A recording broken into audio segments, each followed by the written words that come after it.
Hi, Kara. Hi, Dave. You want to say hi to Roy, too? Hi, Roy. Okay, let's start out with a light question. What is the funniest thing that Roy has ever done No pressure. Funniest thing Roy's ever that you can done. remember at this moment? Roy does a lot of funny stuff. Just being alive is funny. I can't think of anything in particular. Okay, that's good. I'll come back to it if I think Okay, of we'll something. come back to that. Let's see. Let What does Roy do at the church that you think is cool? Roy loves kids. That's the best thing he does at the church. He takes care of them and he makes them feel important. That's the best thing Roy does. How do you think Roy has contributed to our church and to Christian education in general?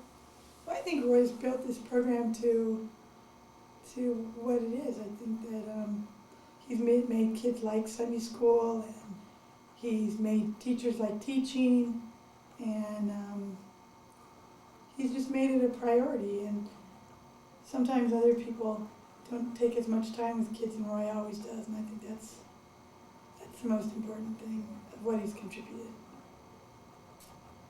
That's cool. If you could pick one moment that exemplifies Roy, or kind of embodies a lot of what Roy is, what moment would that be? Boy in the box. Yeah, that's Roy at his best. And, well, I guess you gotta say the football player running into church too. But the boy in the box ties in how Roy feels about teaching and how Roy feels about kids. How has Roy influenced your life?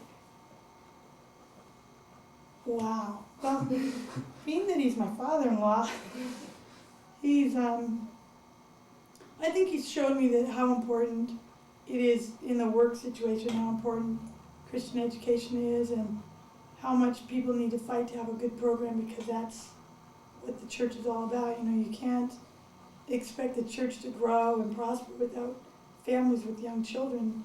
And that's one of the things that Roy has taught me, that really kids are the future of everything that we've got. And that's not only here at church, that's it with my kids at home too. What did you think of Roy when you first met him? I thought that his voice was high. That was the first thing I thought, God, this guy's got a high voice. And I thought that he looked like a really nice man. When was the first time you met him down here? I came to a concert when I was in college, and Dirk called home to his parents and says, "Oh, Mom and Dad, you've got to meet these twins. They're in the Delphian choir and they're going to be over in Oakland singing. You've got to go see them. They're really good friends of mine." And this was before Dirk and I were even dating. So Roy and Mary and Devin came over to a church in Oakland, and I didn't even know who they were.